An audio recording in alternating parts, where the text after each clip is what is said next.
Vida y obra de San Pío X.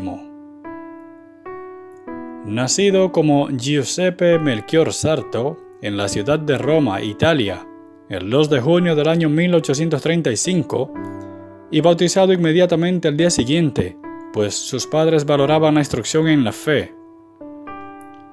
Fue el segundo de 10 hijos que tuvo el matrimonio integrado por los señores Giovanni Battista Sarto, cartero de profesión, y Margarita Sansoni, costurera.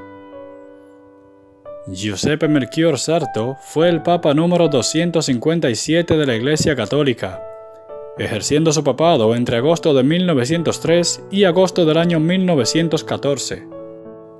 Es principalmente recordado por su fuerte oposición al modernismo teológico y por dirigir la primera codificación del derecho canónico de la historia de la Iglesia Católica, que sería publicada en el año 1917. Realizó sus estudios primarios en la escuela de Riese, su pueblo natal, donde también recibe sus primeras lecciones de latín. En 1846 comenzó la secundaria en el Liceo Clásico de Castelfranco Veneto. Para el 20 de septiembre de 1850 fue tonsurado por el obispo de Treviso, quien le concedió una beca ese mismo año para ingresar en el seminario de Padua. El 22 de diciembre del año 1851 y el 6 de junio de 1857 recibió las órdenes menores. El 19 de septiembre de 1857 el subdiaconado. El 27 de febrero de 1858 el diaconado. Ya para el 18 de septiembre de ese mismo año fue ordenado sacerdote en Castelfranco Veneto por Giovanni Antonio Farina, obispo de Treviso. Fue párroco de Tombolo, Treviso, hasta 1867, cuando fue nombrado arcipreste de Salzano y canónigo de la Catedral de Treviso. Desde 1875 fue rector del seminario conciliar de esta ciudad y en 1879 lo nombraron director espiritual del mismo y también canciller de la curia episcopal trevisana, examinador prosinodial y vicario capitular. El 10 de noviembre de 1884, el Papa León XIII lo nombra obispo de Mantua y 10 días después es consagrado vicario general de Roma por el cardenal Parocchi. En 1891, el Papa León XIII lo nombró asistente al trono pontificio. En el consistorio del 12 de junio de 1893, fue nombrado cardenal presbítero del título de San Bernardo en las Termas.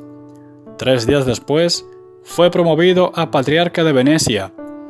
Una vez nombrado, la toma de posesión se retrasó dado que el gobierno italiano, que tenía derecho a proponer al patriarca, no aprobó esta designación, debiendo esperar 16 meses para hacer efectiva la toma de posesión de su sede en el Patriarcado de Venecia.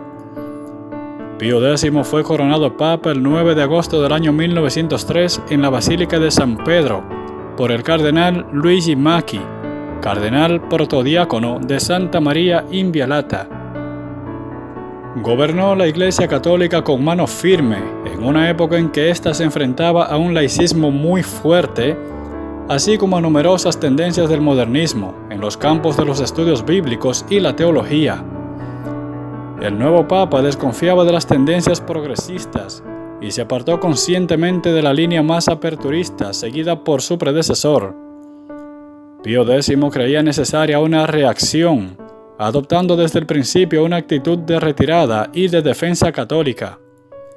Esto le llevó a reivindicar para la Iglesia una independencia plena respecto al poder civil y a recelar abiertamente de la democracia cristiana. Introdujo grandes reformas en la liturgia y facilitó la participación del pueblo en la celebración eucarística. Permitió la práctica de la comunión frecuente y fomentó el acceso de los niños a la Eucaristía. Promovió mucho el estudio del catecismo y encomendó al canonista Pietro Gasparri la confección del Código de Derecho Canónico, para reunir y unificar la legislación eclesiástica, hasta entonces dispersa. El 20 de enero del año 1904, había promulgado la Constitución Apostólica Comitium Nobis, por la que se prohibían los vetos a la elección papal por parte de los estados que disponían de él como privilegio histórico.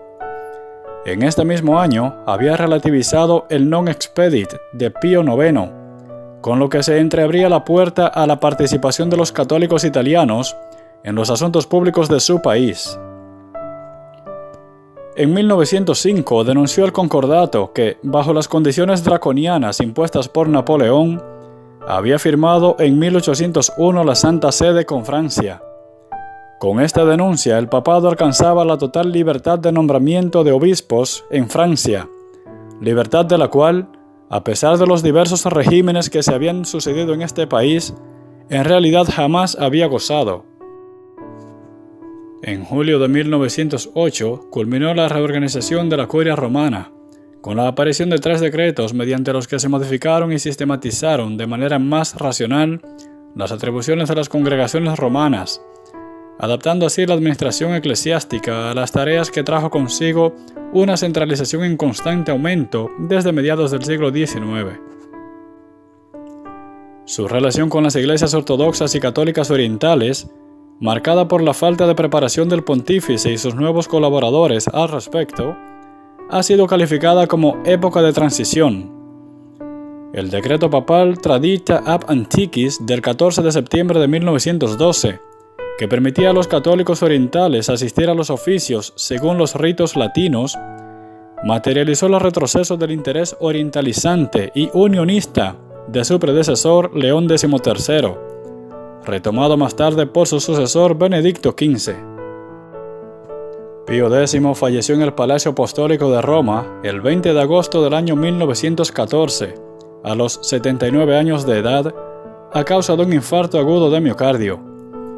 Fue sepultado en las grutas vaticanas, donde permanecieron sus restos hasta que en 1951 fueron trasladados al altar de la Capilla de la Presentación de la Basílica Vaticana, donde están expuestos a la veneración de los fieles.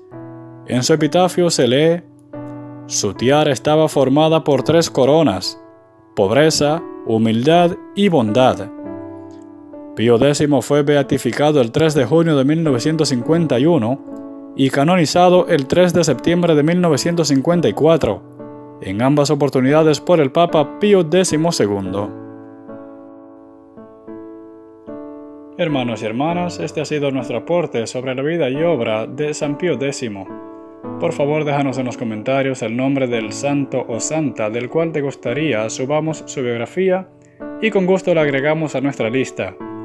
Gracias una vez más por formar parte de esta tu comunidad anunciada del Evangelio, deseándote un feliz resto del día y que Dios te bendiga.